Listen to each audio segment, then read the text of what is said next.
terlewati dalam banyak hal dalam kehidupan kami. Kami terus diajar hal-hal yang mendasar, yang bagi kami sudah dapat mengerti dan tahu dengan sendirinya.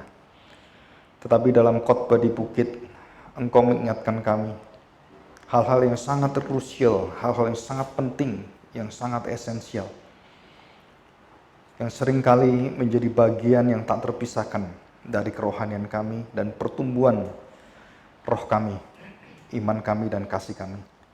Dan disitulah kami seringkali berjalan jauh daripada harapan Tuhan.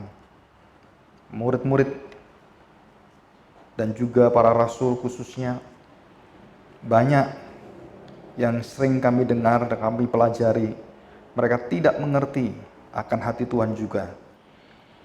Maka kami percaya Tuhan bahwa tanpa Roh Kudus-Mu, tanpa kekuatan Spirit dari Engkau sendiri yang Kau anugerahkan pada kami, maka kami tidak mungkin bisa menemukan jati diri kami.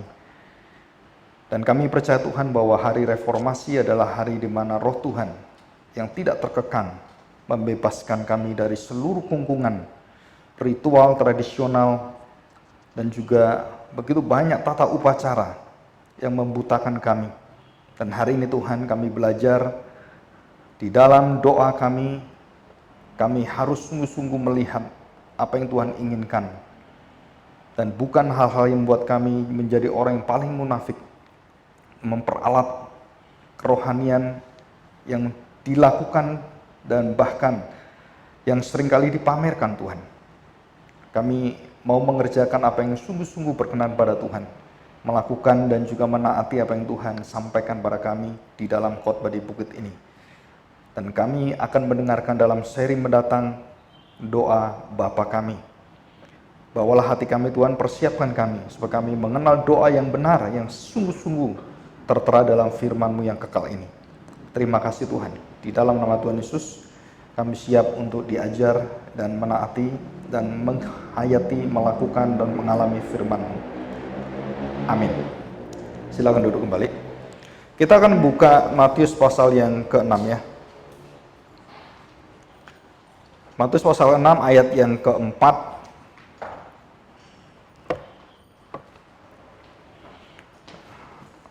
Tentang tersembunyi, yang sudah saya singgung tentang kripto. Ya, kripto. Demikian bunyinya, hendaklah sedekahmu, kebenaranmu, ibadahmu, dan juga hati yang sungguh-sungguh mengalami Tuhan.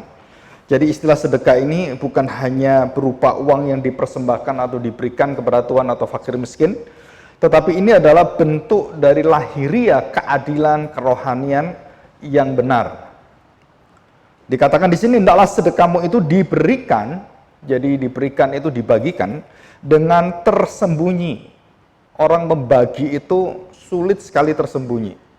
Tapi Tuhan meminta kamu harus membagi dengan tersembunyi. Apa yang tersembunyi? Kita membagi pasti orang yang menerima melihat kita. Kita membagi pasti orang yang di sekeliling kita itu pasti melihat kita. Dan tersembunyi apa? Saudara, kripto itu punya arti bahwa yang dilakukan itu hanya Tuhan yang tahu dan kita yang tahu di dalam ketulusan dan keterbukaan. Jadi orang bisa melihat tetapi orang tidak bisa mendalami apa yang kita lakukan. Jadi bisa orang salah sangka kita memberikan, mau pamer atau melakukan hal seperti itu. Tetapi saudara diminta untuk tersembunyi. Jadi tersembunyi itu artinya tidak terlihat, bukan hanya fisikal saja, tetapi itu adalah bahasa hati dan roh kita dengan Tuhan. Itu artinya tersembunyi. Jadi tersembunyi bukan berarti merupakan fisik yang tak terlihat, bukan itu. Bukan itu arti yang dalamnya gitu ya. Tapi merupakan satu hubungan dengan Tuhan yang hanya Tuhan yang tahu dengan kita yang tahu. Dan itu adalah tersembunyi. Relasi private dengan Tuhan. Hidden ya di situ. Maka Bapamu yang melihat yang tersembunyi akan membalasnya kepadamu. Jadi kita akan dibalas. Bagaimana Tuhan membalas? Tuhan tidak membalas seperti uang kasih uang, seperti itu saudara. Jadi kebaikan kasih kebaikan gitu ya. Tuhan tidak membalas itu. Tuhan membalas upah kita adalah upah yang bersifat kekal dan tidak ada dan tidak berasal dari dunia ini. Jadi kalau kita memberikan uang, terus kita dapat berkat uang, saudara, itu agama. Semua agama seperti itu. Bahkan dukun pun seperti itu. Tetapi iman Kristen, Tuhan katakan Tuhan akan membalasnya kepadamu. Kalau tersembunyi, Tuhan balasnya juga dengan hal-hal yang tidak bisa diukur dengan apa yang kita ukur dengan dunia ini. Jadi pembalasan yang Tuhan berikan pada kita, itu bukan diukur dengan isi dunia ini dan semuanya, bukan. Saudara, pembalasannya adalah bentuk daripada hidup kita, karakter kita yang tidak bisa diberikan dunia ini, itu yang akan diberikan Tuhan pada kita. Jadi belas kasihan kita, pengampunan kita, terus kemudian sifat daripada kesetiaan, dan kita mengerti orang lain, berempati, bersimpati semuanya. Nah itu Tuhan akan berikan dengan kekuatan surgawi yang ada dalam diri kita, itu yang akan diperkaya oleh Tuhan, dan itu balasan Tuhan. Balasan Tuhan bukan hanya bersifat fisikal, tetapi balasan Tuhan adalah Dia membentuk kita dengan kekal. Jadi Tuhan tidak membentuk jiwa kita dengan barang-barang fana dari dunia ini. Uang bisa membentuk iman kita? Nggak bisa. Uang bisa menguatkan iman kita? Nggak bisa. Apapun yang berasal dari dunia ini tidak bisa membentuk karakter kita. Dan salah satunya adalah, saudara, contoh-contoh yang ada, semua orang yang mau sempurna, Tuhan minta untuk meninggalkan dunia, nggak ada yang berani meninggalkan dunia. Ya, kenapa? Karena Tuhan tahu, satu-satunya yang bisa membuat sempurna adalah kamu bergantung kepada Tuhan seutuhnya, dan bukan yang lain. Nah, saudara, perkataan tersembunyi inilah yang akan menjadi dasar hubungan kita dengan Tuhan, mulai dari memberi sedekah, berdoa, dan berpuasa. Nah, 3 pilar agama Yahudi dan juga 3 pilar iman Kristen ini adalah 3 pilar yang menentukan karakter kita benar, baik, atau setia. Jika 3 ini tidak ada dengan benar, maka saudara-saudara akan memperlihatkan pada hidup kita sendiri bahwa saya ini belum sungguh-sungguh menjadi orang yang beriman kepada Tuhan. Jadi kalau saya bersedekah hanya pada saat Natalan saya bersedekah gitu ya, saudara, berarti saudara itu Kristen Natalan. Saya ingat Tuhan menderita hanya Jumat Agung, dan kuasa Tuhan sempurna melawan maut pada hari Paskah. Yang hari lain saya nggak ingat. Itu namanya Kristen Jumatan dan Kristen Paskaan. Jadi bagaimana kita menjadi orang Kristen yang sungguh-sungguh menikmati semua itu? Setiap kali kita jatuh di dalam kelemahan kita, dalam dosa kita mengingat Jumat Agung, dan kita diberi jaminan Minggu Kemenangan. Jadi bukan hanya Jumatnya saja kita dibebaskan dari dosa, tapi kita juga melakukan kebenaran dari kebebasan dosa kita, dan kita melawan dosa kita, dan menunjukkan dengan, ini loh saya bisa benar bersama dengan Tuhan, dan dimenangkan oleh Tuhan. Banyak orang mencari pertobatan di sini, tapi yang di sini mereka tidak mendapatkan. Ya, kita harus belajar ini.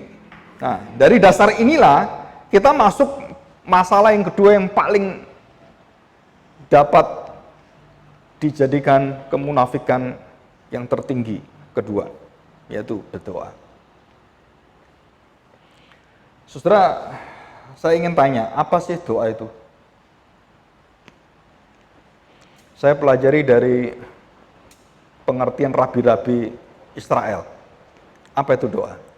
Dan tidak ada satu kalimat dari para rabi, dan termasuk sebenarnya di dalam Alkitab, yang menjelaskan doa adalah tek. Nggak ada, Sir.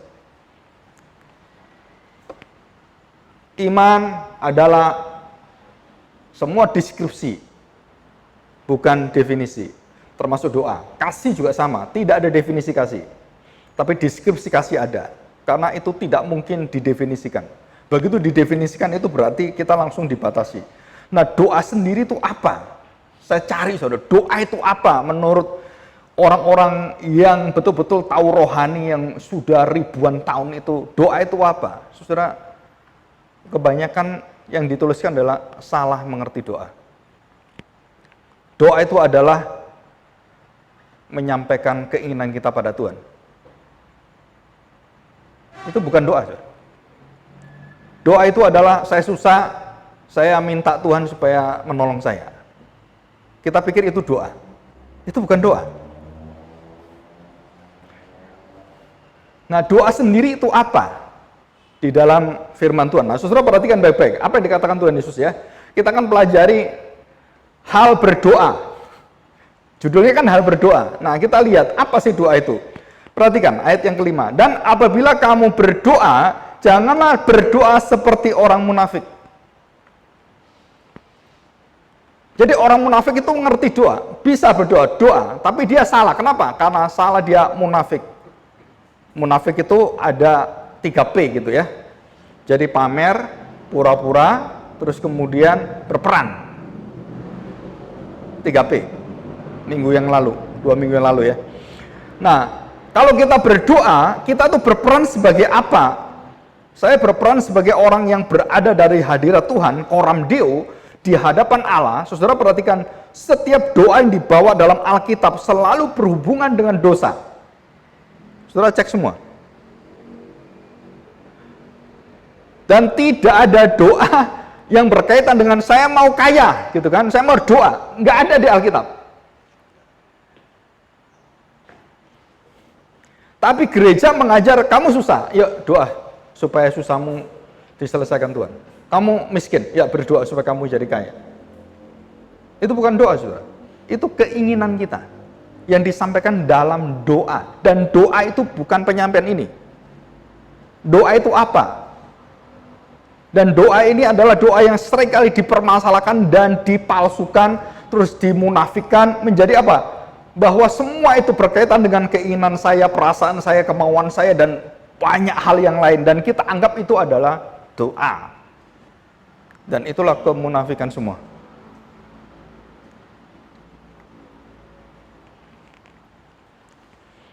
Saudara, kita manusia yang bersifat praktis, pragmatis, dan kita self-centered. Jadi setiap kali kita doa, kita selalu doa itu karena ada masalah. Betul? Pernah saudara berdoa tidak ada masalah, dan saudara berdoa di hadapan Tuhan, berdiam face to face dengan Tuhan.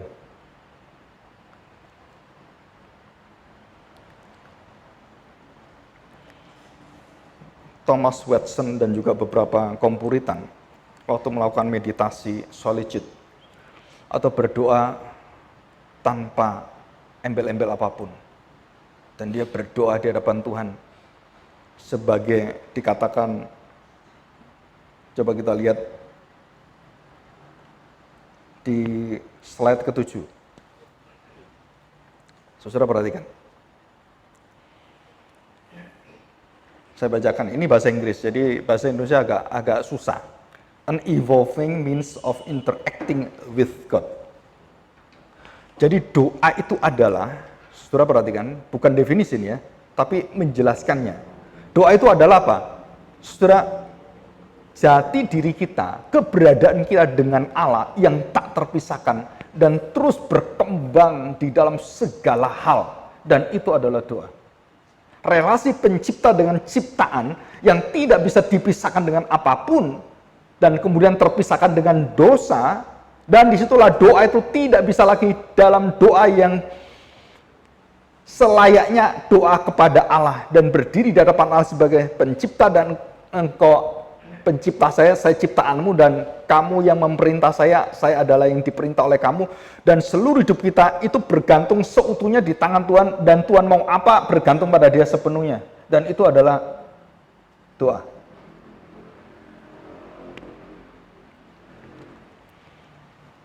Jadi Tuhan mengatakan kamu nggak usah berdoa, Tuhan tahu sebelum kamu doa, Tuhan tahu kebutuhanmu. Terus kita nggak usah berdoa, karena Tuhan sudah tahu kebutuhan. Nah, karena kebutuhan kamu berdoa, yang nggak usah doa, Tuhan sudah tahu kebutuhanmu. Doa bukan kebutuhan, doa adalah relasi kita dengan Tuhan yang berkembang terus-menerus menuju kepada kesempurnaannya. Dan itulah doa. Jadi saya sekarang berdoa, berdiam, dan harus di gereja, terus lipat tangan, tutup mata. Itu cara doa, bukan doa.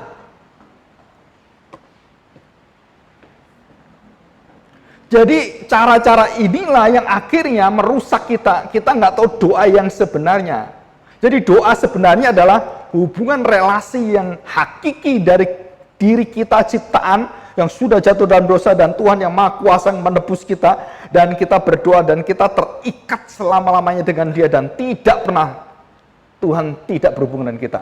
Kita bisa nggak berhubungan dengan Tuhan? Tuhan tidak pernah tidak berhubungan dengan kita dalam kemahakuasaan, kedaulatan, kematahuan, dan kemahadiran. Dan itu doa.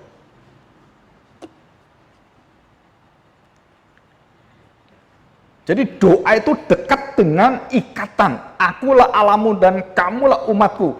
Dan itu adalah inti dari doa. Hubungan yang tak terpisahkan. Jadi doa itu kalau saya gambarkan hubungan darah antara orang tua dengan anak, mama dengan anaknya. Jadi nggak bisa terpisah. Apapun terjadi, dia selalu ada perasaan, kenapa ya saya kok mikiri anak saya. Nah, ikatan itulah yang disebut sebagai hubungan doa. Saudara, rabi-rabi semua itu melakukan doa berhari-hari, berjam-jam dalam satu hari, melakukan ini, saudara. Jadi mereka datang kepada Tuhan bukan karena permasalahan jemaatnya, bukan. Mereka datang ke Tuhan karena ada ikatan Tuhan, aku dan engkau, dan aku berhadapan dengan Tuhan, ajar aku, Tuhan pimpin aku, Tuhan segala-galanya engkau yang ada di depan saya.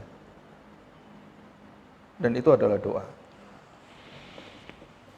Saudara mengerti seperti ini, itu jadi akhirnya kita kalau lari lebih dalam lagi, dan yang sisi yang negatif adalah kita jadi aliran kebatinan, saudara.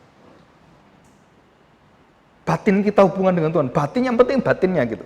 Ini bukan soal batin, ini adalah soal keberadaan yang seutuhnya. Jadi waktu manusia diciptakan oleh Tuhan, Tuhan ingin berhubungan manusia dan manusia ingin memuliakan Dia. Dia menciptakan manusia untuk memuliakan Dia. Dan tujuan semuanya adalah Tuhan tidak mau terpisahkan dengan manusia. Nah, kamu di sini. Jadi aku memuliakan engkau memuliakan saya, dalam arti bahwa akulah yang menciptakan kamu dan kamu memuliakan sebagai penciptamu.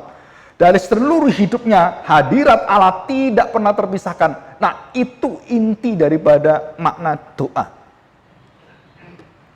The presence of the Lord.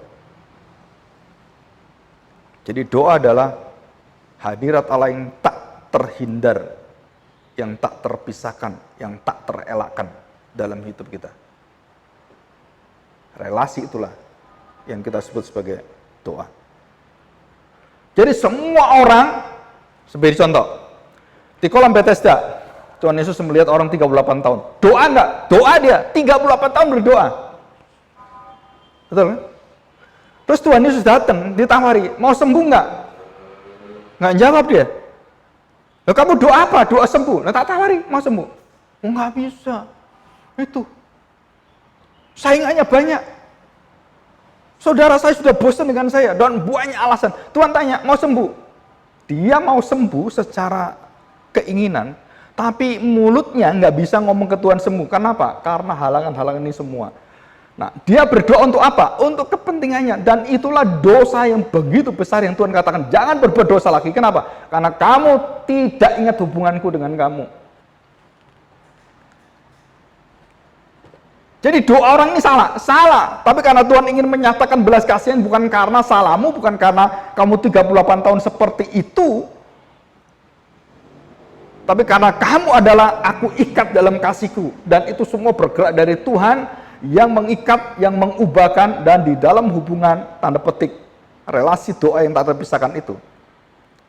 Tuhan Yesus tidak melihat alasan-alasan itu. Bangkitlah, angkat rohimu. Dan itu doa.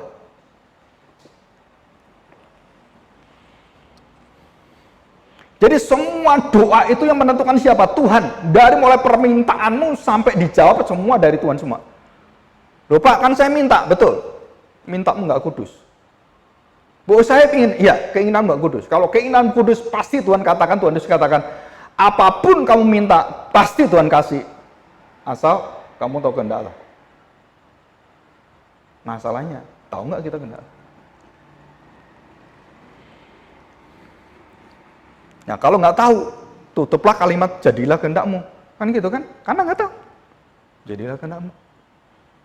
Tuhan ajar itu, jadilah kehendakmu. Kehendaknya Tuhan gimana? Ya nggak tahu. Jadilah kehendakmu kan, ya tunggu aja kehendaknya jadi kan. Jadi. Nah saudara, kalau kita melihat sekarang ini, berarti apa yang dikatakan tentang doa, saudara kemudian pelajari di kelas-kelas pembinaan, terus pemuritan tentang doa gitu ya. Saudara tahu, semua doa itu disetir dan didrive oleh kebutuhan-kebutuhan masing-masing. Dan bukan karena kesadaran apa itu doa.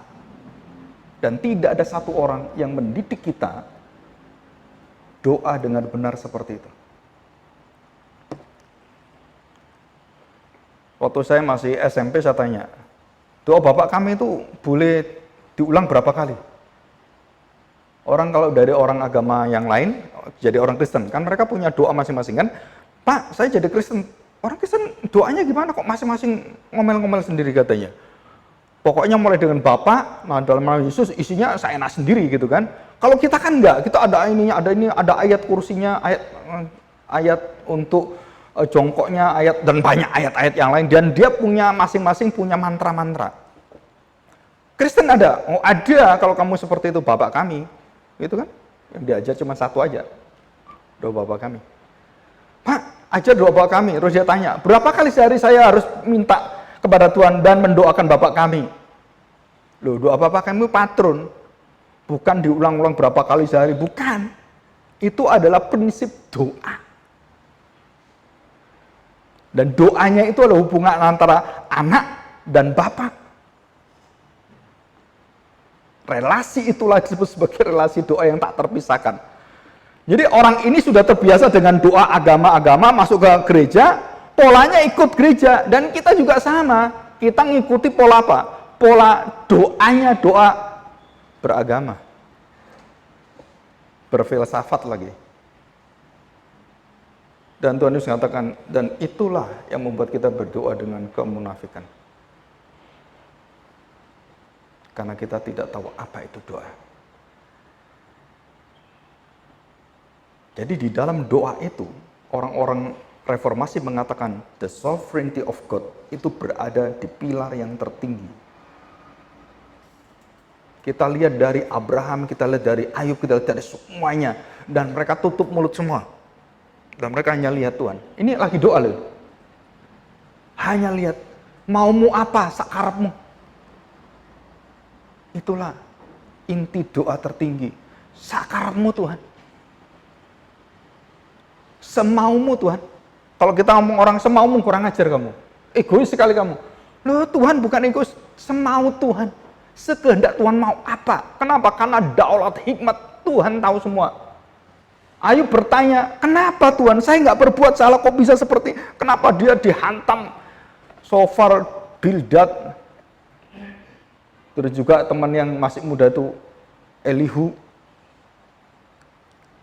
Saudara, Ayub, kamu punya salah, kamu punya?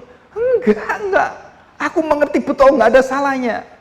Salahnya Ayub itu apa sampai dia mencabut semua perkataannya? Dia tidak mengenal hubungan dia dengan Allah. Dan Tuhan bukakan itu baru. Tuhan buka iman Ayub berhubungan dengan Tuhan dan Tuhan jadikan seperti emas. Kalau Ayub tidak mengalami itu, imannya butek terus. Enggak akan berkilau seperti emas. Dan setiap perkara dalam kehidupan kita, saudara, jika doa kita dengan benar, dan doa kita dengan kekuatan dari Tuhan, saudara, seluruh karakter hidup kita, itu dibawa semakin menyinarkan karakter Kristus. Dan itu tidak bisa dihindari oleh siapapun. Bagaimana caranya? Saudara mencari waktu, tempat yang sungguh-sungguh dalam seluruh hidup kita sadar, kita sedang berelasi, berdoa dengan Tuhan, dikatakan di dalam roh oleh Paulus. Berdoalah di dalam roh. Itu doa apa? Bukan doa seperti kita berdoa karena ibadah berdoa, bukan. Berdoa dalam setiap waktu jiwa raga kita berhubungan dengan Tuhan dalam roh kita dan tak terputuskan. Kamu tidur pun Kamu sedang berelasi dengan Tuhan, Tuhan tetap berelasi dengan kamu. Tuhan memelihara kamu, jantungmu berjalan dengan baik, hatimu berjalan dengan baik. Siapa semua itu? Itu karena Tuhan berelasi dengan kamu. Ya. Oke, kita lihat di sini. Saudara perhatikan baik-baik. Berdoa itu semua orang bisa berdoa. Ya, berdoa dengan benar, dan apa itu doa? Dan itu hanya di dalam satu mediator, yaitu dalam Kristus. Dan kita lihat Tuhan Yesus dari awal hidup sampai akhirnya, dia menyatakan doa itu apa.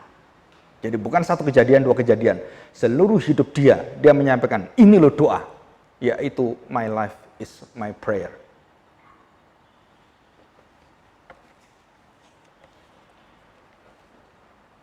Dan doa itulah, ya hidup Tuhan. Ya, janganlah berdoa seperti orang munafik. Berdoa, benar, boleh. Semua berdoa orang bisa berdoa. Tetapi Tuhan mengatakan, janganlah, ini satu larangan. Satu perintah dan larangan. Mereka suka mengucapkan doanya dengan berdiri dalam rumah-rumah ibadat dan pada tikungan-tikungan jalan raya supaya mereka dilihat orang. Aku berkata kepadamu, sesungguhnya mereka sudah mendapat upahnya. Apa upahnya? Ya dilihat orang. Disenangi orang, udah selesai upahmu di sana. Orang-orang seperti ini adalah orang-orang yang tertinggi apa? Yang sering berada di perempatan, sering berada didengar orang banyak, ada di atas, kemudian paling keras, agama. Dan saudara, kita setiap hari mendengarkan kemunafikan itu tiap hari, dari pagi, siang, malam, subuh, kita dengar terus. Apa itu doa agama? Bahkan kalau perlu setel kaset. Betul ya? Nggak ada orangnya, cuman kasetnya. Bisakah kita beribadah dengan puter kaset? Gantikan orang. Ya kita ibadah, ya streaming ibadah gitu. Pendetanya tidur, rekaman khotbahnya. Ya ini kita ibadah. Boleh nggak? Pendetanya tidur ini lagi streaming dan semua jemaatnya ada berapa ribu gitu kan. Wah, berada di laptop semua. Pendetanya tidur, dia pakai rekaman. Saya tanya, ibadah nggak? Pak, ibadah hari ini luar biasa Pak. Khotbah Bapak itu orangnya tidur.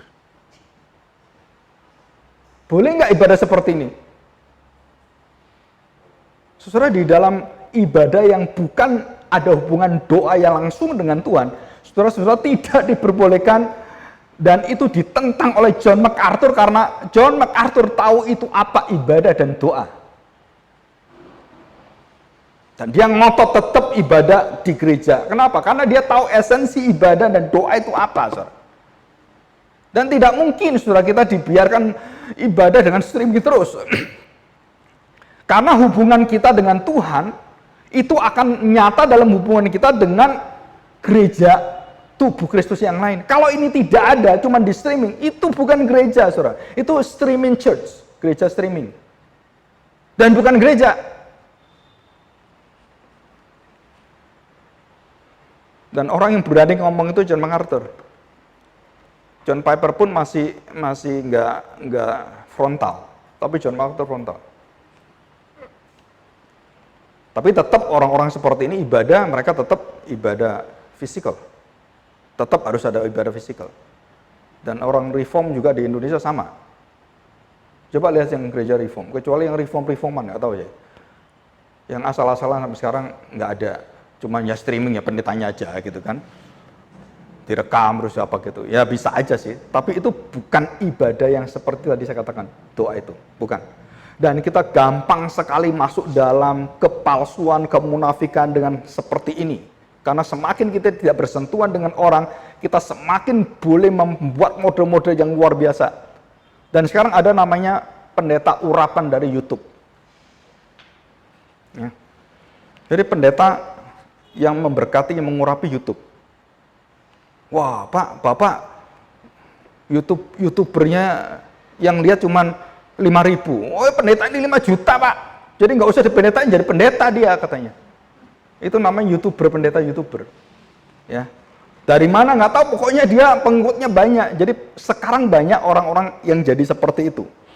Saudara tahu itu adalah satu bahaya yang sangat luar biasa. Berkat yang disalahgunakan.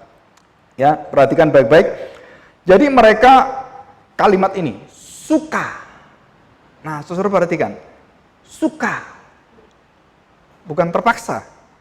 Mereka menggandrungi. Tahu gandrungnya? Mereka itu keranjingan, saudara. Jadi kalau nggak dilihat orang, nggak bisa. Tanya, khotbah hari ini berapa orang? Waduh Pak, ya karena ini hujan, di sini banyak masalah, pandemi COVID dan sebagainya. Wah Pak, kita nggak bisa, paling-paling datang 10% aja, udah bagus Pak. Pendeta yang ngatakan apa? Nanti aja kalau sudah banyak orangnya, saya khotbah. Saya tanya, saudara. Satu sisi sebenarnya ada hal yang baik dikatakan, orang banyak saya khotbah. Betul, karena kamu terkenal, kamu hebat gitu. Apakah khotbah itu khotbah yang betul-betul dikehendaki Tuhan? Dengan prinsip yang betul-betul dari Tuhan? Yang kalau kita mau saklek seperti firman Tuhan, kan nggak bergantung pada manusia. Kalau kamu diminta Tuhan mau khotbah di kebun binatang, kayak mau khotbah di hutan, mau khotbah di ujung-ujung bumi, kamu khotbah, mau di kuburan, silakan khotbah gitu. Nah begitu kita suka, artinya bahwa saya ini manusia yang harusnya, nggak bisa saya cuma ditentukan, kalau cuma 500 saya nggak mau khotbah, 5.000 saya mau khotbah, di atas 5.000 saya khotbah. Saudara, itulah yang disebut oleh Tuhan Yesus, kemunafikan. Dengan alasan apapun kamu mau tutupi karena dan lain-lain, saudara, itu adalah kemunafikan agama.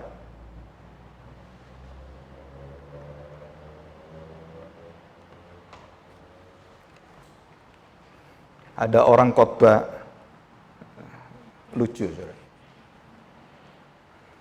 Khotbah kortingan. Pak, Bapak khotbah kita hari ini kok nggak ada semangatnya? Gereja kecil, uang kecil, dan semua kecil, ya asal saya tenaga kecil aja cukup. Loh, Bapak khotbah di gereja itu kenapa bisa semangat gede-gede? Wah, uangnya gede, bujak malah gede, semangat saya katanya. Pendeta apa ini? Bahkan di dalam keagamaan itu, waktu Tuhan Yesus tunjuk ini semua, itu kemunafikan banyak berada di kerohanian. Kepalsuan ada di sana semua, saudara.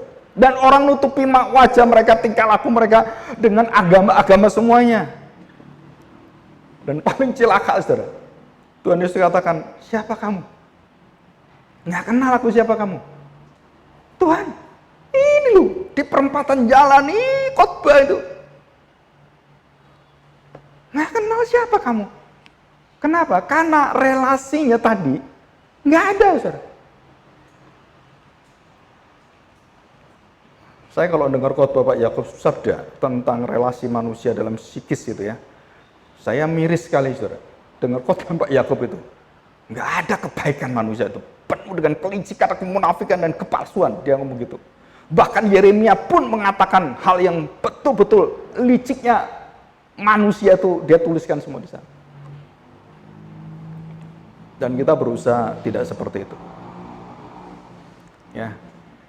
Saudara, tikungan, rumah ibadat, jalan raya, mereka menyukai itu. Jadi termasuk saudara-saudara kalau mau melayani, saudara semangat, ada sesuatu yang di luar Tuhan yang memberi semangat. Saudara masuk dalam gejala kemunafikan. Reasoning for God. Ditulis surat Timotius dengan sangat baik sekali.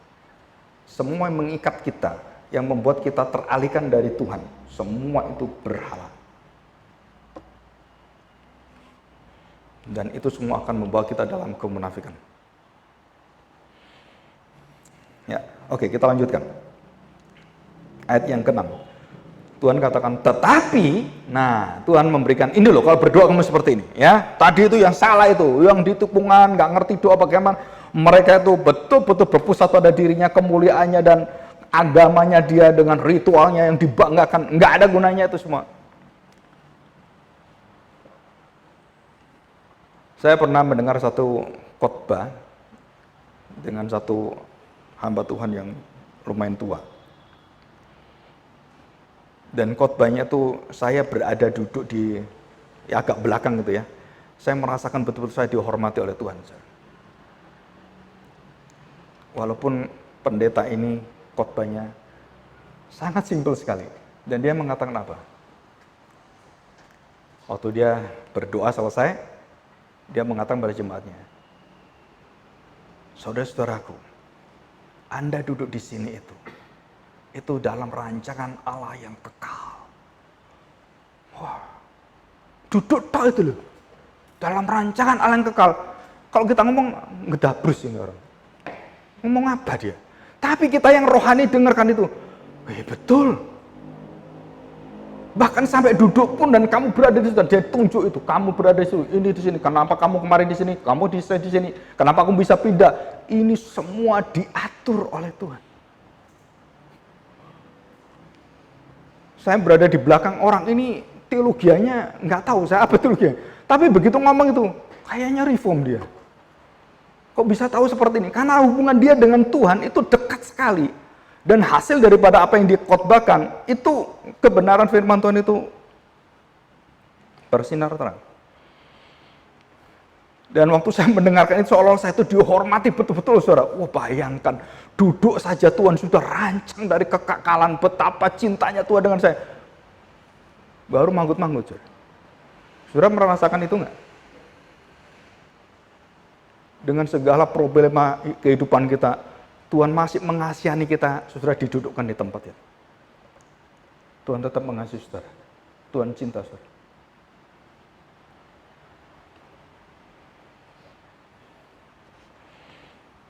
Saudara, itulah cara Tuhan yang tersembunyi. Ya, tetapi jika engkau berdoa, masuklah ke dalam rumahmu. Terus kemudian tutuplah pintu dan berdoalah kepada Bapamu yang ada di tempat tersembunyi. Saudara, masuklah pintu itu bukan masuk ke dalam tempat yang sepi apa bukan, saudara. Itu adalah disebut sebagai the inner room. Artinya, kebiasaan orang-orang Yahudi menyediakan tempat khusus yang untuk doa dia. Dalam rumah itu ada tempat khusus yang untuk doa berlutut, dan anak, suami, istri ada di sana berlutut berdoa. Itu namanya ruang doa.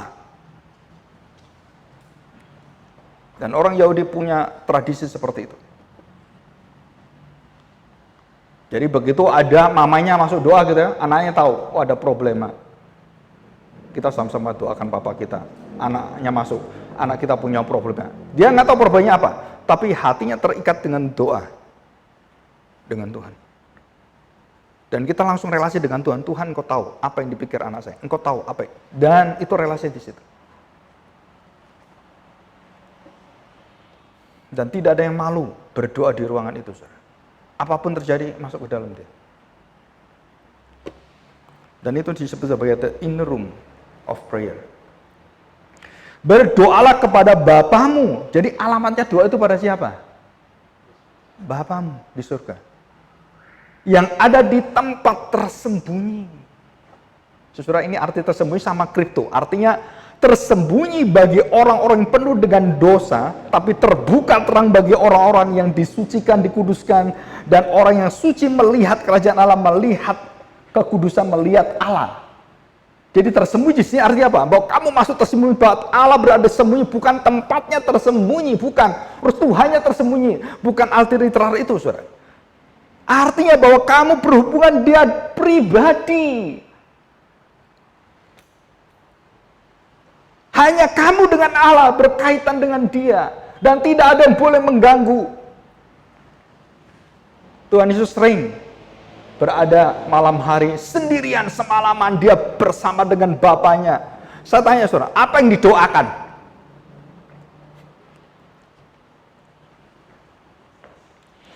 Saudara, kita berdoa itu banyak munafiknya apa? Kita berdoa itu melalui bahasa. Jadi kalau nggak ada bahasanya, apa bisa berdoa? Nggak bisa, harus berdoa dengan bahasa. Bahasa roh, berdoa dengan bahasa gitu. Saudara, bisakah kita berdoa tanpa kita pakai bahasa? Berdoa dengan roh kita. Jawabannya apa? Bisa.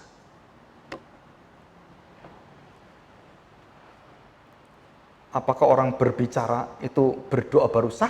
Atau orang berdiam berdoa tidak sah? Masih ingat Hana? sampai nggak bisa ngomong di hadapan Tuhan.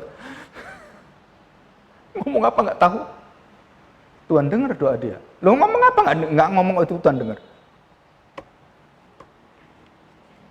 Nah di situ saudara, jadi doa-doa yang kita lihat ini, kita sudah begitu banyak kacau dan banyak sekali doa yang tidak pada tempatnya dan cara-cara kita berdoa dianggap kita berdoa. Doa sama dengan isi doa. Doa itu bukan sama dengan isi doa.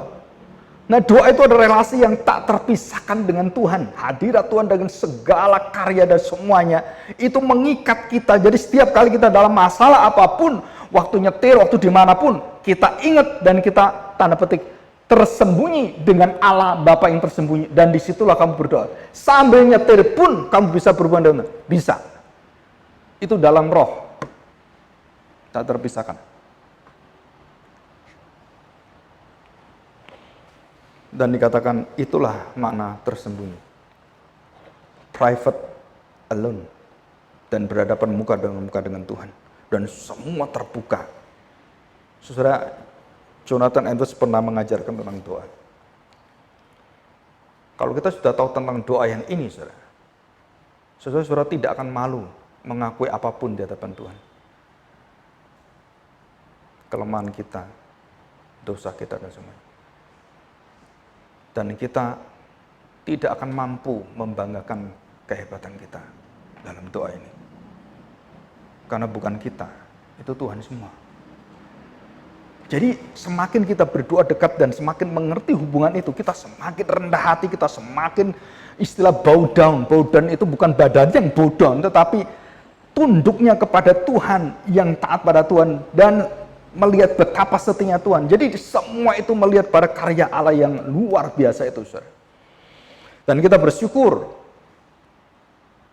Firman Tuhan ini mengatakan, maka Bapamu yang melihat yang tersembunyi dan membalasnya kepadamu.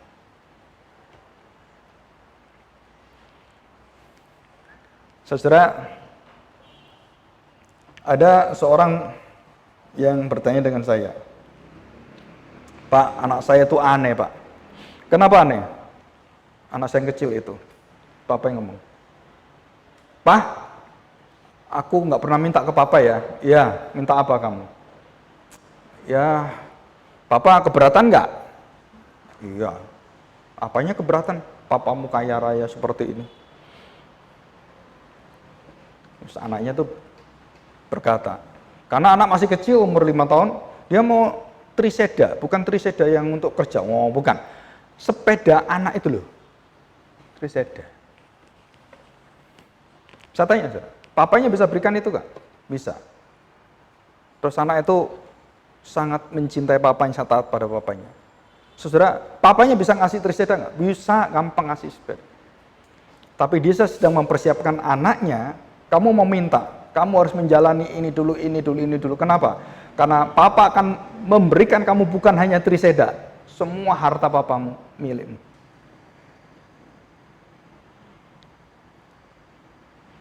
Bapak kita di surga bukan berpikir seperti kejadian masalah-masalah kita cuman ABC, bukan, saudara.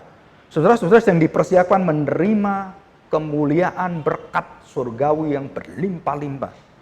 Bukan hanya masalahmu saja selesai terus kamu merasa sudah selesai percaya Tuhan. Efesus pasal 1 mengatakan seluruh berkat surgawi semua itu disediakan bagi kita.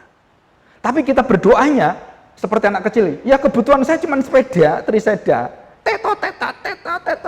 Papanya tahu nanti kamu besar gini, dia sediakan semuanya, dia rancang semuanya, dia punya perusahaan, dia baik semua ini untuk kamu semuanya. Tapi anaknya taunya apa? Ya hanya kebutuhan dia. Nah itu doa kita, saudara.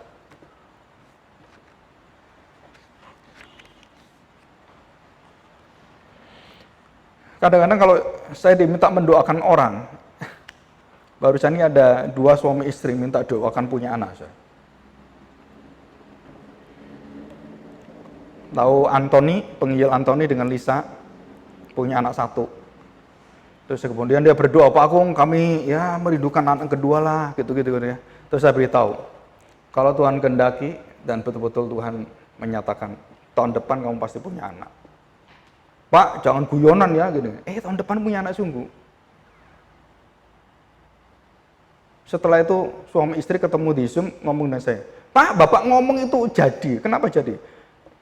Ini, saya hamil. Apa dari saya? Apa saya punya mujizat yang luar biasa gitu? Bukan, karena saya membawa kepada apa kehendak Allah yang akan terjadi pada dalam hidupmu. Bukan saya yang hebat, Tuhan yang hebat, Tuhan yang atur semuanya. Saya cuma jadi alat untuk bicara aja. Nggak ada kehebatan apapun. Sama dengan orang melakukan mujizat juga sama. Apa kebanggaanmu bisa melakukan mujizat? Nggak ada, saudara.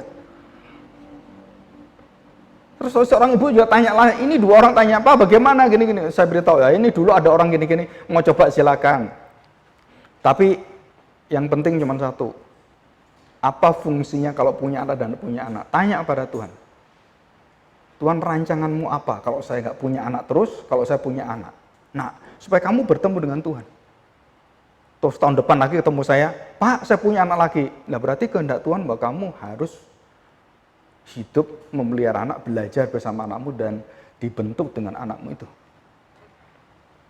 Dan itu cara Tuhan. Jadi bukan kemudian orang cari saya, oh pendeta yang bisa, orang nggak punya anak, ini Pak Agung ini. Gitu kan. Jadi khusus kayak doa spesialis gitu kan. Ada dokter spesialis, ini ada pendeta spesialis. Spesialis punya anak, spesialis. Bukan, saudara. Bukan seperti itu. Dan betul-betul yang dikatakan adalah semua bergantung pada Allah. Dan perhatikan, saudara. Sebelum kamu berdoa, belum punya keinginan doa apa? Tuhan, semua sudah finishing well. Dan itu iman kita. Itu harapan kita. Terus Pak, kalau gitu udah finishing well semua gitu, ya udah apa? Ya kau ingin apa lagi? Ya kita tinggal bersyukur. Nah itu sebenarnya yang Tuhan minta. Salah satu pilar tertinggi kerohanian adalah bersyukur. Dan itu tertinggi, bukan teologi. Penyembahan dengan syukur. Dan tidak ada yang lain diingini kecuali Tuhan. Apa yang didoakan Tuhan Yesus dengan Bapaknya seharian? Bersyukur. Bahwasanya kasih setianya sampai selama-lamanya. Bahwasanya kasih setianya. Lupa ngulang-ngulang. Nah, kita lihat ayat 7 yang terakhir ya. Lagi pula dalam doamu itu janganlah kamu bertele-tele, babbling itu begitu ya. Seperti anak kecil itu. Gitu kan. Seperti kebiasaan orang yang tidak mengenal Allah. Mereka menyangka bahwa karena banyaknya kata-kata doanya dikabulkan. Doa dikabulkan atau tidak adalah bukan berkaitan dengan cara kita berdoa, cara kita ngomong berapa banyak, ngomong berapa lama kita ngomong, di mana kita ngomong, dengan siapa kita ngomong. Bukan itu, saudara. Ya. Dan juga dijelaskan tadi, kita harus tahu Bapa kita di tempat tersembunyi kehendaknya, dan kita belum tersembunyi, dan kita akan mengenal doa kita akan dijawab oleh Tuhan. Dan rancangan Tuhan itu sempurna, dan berkat Tuhan itu berlimpah-limpah, dan itu cara Tuhan. Ya. Nah, saudara, kita lihat di slide. Kita lihat slide yang ke-2. Yang ke-1. Ya, yang ke-5. Saudara, panjang lama dan pengulangan. Apakah boleh? Sangat boleh. Dan silakan. Bapa kami yang di surga, Bapak, boleh nggak? Boleh. Mau 1000 kali, mau 7000 kali, silakan. Tuhan Yesus tidak melarang pengulangan. Tidak melarang doa panjang. Tidak melarang doa pendek. Yang Tuhan Yesus larang adalah pamermu.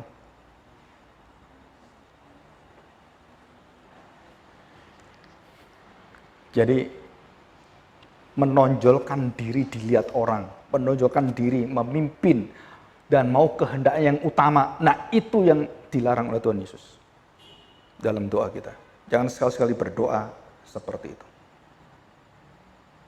Terus bagaimana Pak berdoa? Jangan bertele-tele. Surah arti bertele-tele apa? Kata-kata yang hanya diucapkan tambah keras, tambah supaya orang dengar, orang kemudian melihat kita kagum dan kita. Nah, itu bertele-tele. Jadi kalau kita kepada Tuhan tersembunyi, kita mengatakan Tuhan, sungguh Tuhan. Dan kita di situ berdoa dengan sungguh-sungguh, dan kita ulang doa kita mau berapa kali. Tuhan senang mendengarkan itu karena bukan suka dipamerkan. Jadi kuncinya di sini bukan pengulangan lamanya, bukan itu. Tapi suka pamernya, kemunafikannya. Tapi kalau kamu dari depan Tuhan, kamu berdoa, Tuhan kok agung sekali, luar biasa Tuhan kami sungguh. Dan kamu betul-betul kenal Tuhan tersembunyi berdoa seperti itu. Tuhan sangat senang. Seperti seorang yang suami istri atau seorang berpacaran dipuji-puji 1000 kali 10 tetap senang dia. Kenapa? Karena hubungannya nggak ada yang lain.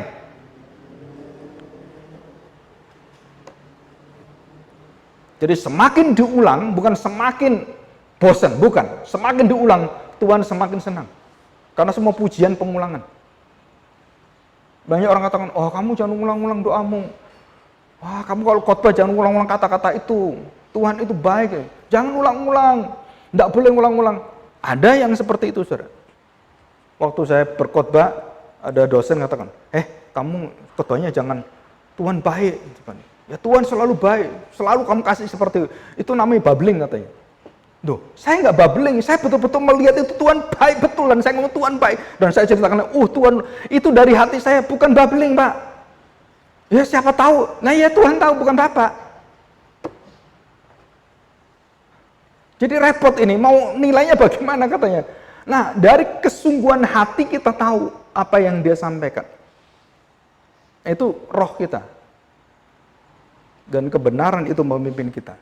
Maka Paulus mengatakan berdoalah dalam roh dan kebenaran. Ya. Nah, saudara, sebagai kesimpulan, saudara kita berdoa di umum di tempat seperti ini, saudara ingat, saudara harus melihat hanya yang dilihat Tuhan.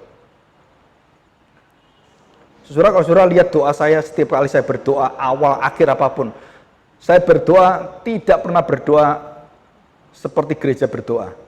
Ada teksnya, kalimat, enggak. Saya berdoa dari hati saya, mau bertemu dengan Tuhan, mewakili jemaat. Dan apapun yang Tuhan sampaikan dalam hati saya sampaikan itu. Jadi kalau saudara lihat doa saya, ada orang tanya saya, Pak, waktu beberapa tahun yang lalu, Pak, doa Bapak itu kok enggak sama dengan itu? Ya memang harus sama. Doanya harus sama, saklek itu, ya sama silakan. Kalau bisa sama dan nggak mengulangi, tidak bertele-tele, ya silakan. Saya lebih baik saya berdoa dengan hati saya bertemu dengan Tuhan, baik di tempat pribadi, di tempat umum. Saya lebih terbuka di hadapan Tuhan dengan berdoa dengan apa adanya roh saya. Dan tidak ada kemunafikan. Kenapa? Ya saya lakukan ini ya karena ya memang gini kan aturan gereja. Munafik kamu.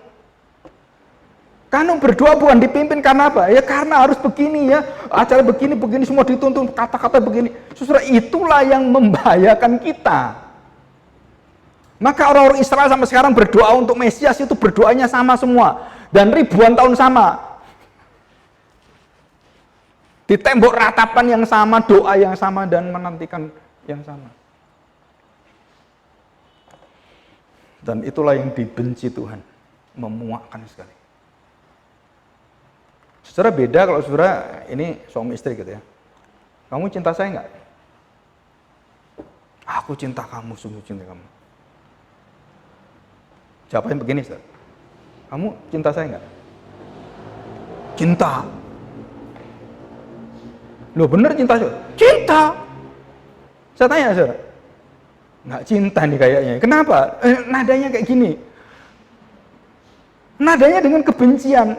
Bagaimana kamu bisa, ya memang cinta, tapi hatimu itu loh. Nah dari hatimu apa yang ada, nah itu beda saudara. Tapi banyak orang itu ingin mendengarkan apa? Hanya suaranya, bukan hatinya. Nah itu membuat banyak orang munafik itu di situ. Kenapa? Karena kedalaman hati itu lebih penting daripada apa yang diungkapkan. Dan kita selalu senang apa? Yang di depan, dilihat, didengar, itu yang senang kita.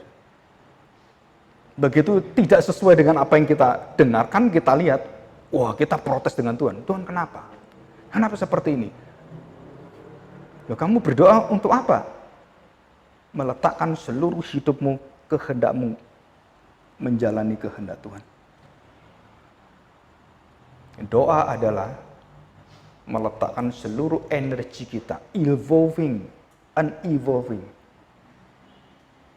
seluruh pengertian kita, seluruh kehendak kita semua diletakkan untuk apa? Tuhan, aku mau jalan di mana jalan yang kau tunjuk. Aku mau bicara di mana yang kau ingin bicarakan. Aku mau taat di mana kamu yang tuntun saya. Dan itulah kekuatan doa. Ya, mari kita berdoa. Bapa, kami bersyukur di hadapan-Mu. Kami sungguh merasakan bahwa tanpa Roh-Mu, kami sungguh tidak dapat berdoa dengan baik dan benar. Dan kami bersyukur Tuhan, karena Roh-Mu menderita luar biasa, karena doa-doa kami. Karena kami seringkali berdoa searah dengan perasaan kami, searah dengan kebutuhan kami, searah dengan keperluan-keperluan kami, atau kondisi kami. Tuhan, kami jarang sekali berdoa, kami berdiam di hadapan Tuhan. Kami mensyukuri semuanya, dan kami tidak mengkhawatirkan apapun. Kami sungguh Tuhan jarang berdoa, meletakkan semuanya dalam ketenangan hidup dan jiwa raga kami, yang tidak pernah terguncang dengan seluruh badai kehidupan kami. Karena Tuhan yang memegang kami. Bumi dan semua manusia runtuh. Tentara-tentara ambruk. Tetapi Engkau menopang kami, Tuhan. Dunia ini akan Engkau lenyapkan. Dunia ini akan Kau gulung. Tetapi anak-anak-Mu akan terus bersama dengan Engkau di dalam dunia yang baru. Kami sungguh bersyukur sekali karena Tuhan kami Yesus Kristus yang sungguh sangat baik, dan tiada kasih yang melebihi daripada kasih yang kekal dari kasih seorang anak yang mengorbankan hidupnya kepada Bapaknya untuk menolong kami, Tuhan, menjadi anak-anak kerajaan. Kami bersyukur karena kami tahu doa yang bertele-tele sangat dibenci oleh Tuhan. Ajar kami berdoa dengan tulus, sungguh-sungguh berhadapan dengan Tuhan, tanpa kepalsuan, tanpa topeng, dan tanpa dikendalikan oleh di luar daripada kekudusan Tuhan. Dan disitulah kami bertemu dengan Engkau. Kami merasakan sukacita, damai, ketenangan, dan kelegaan yang luar biasa. Terima kasih Tuhan Yesus untuk seluruh teladan dan pengajaran-Mu yang kekal ini. Dan terima kasih untuk Roh Kudus yang hari ini membukakan banyak ke dalam seluruh pengertian kami. Apa itu doa? Terima kasih Tuhan. Kami serahkan doa kami dan seluruh hidup kami, Engkau pimpin kami. Amin.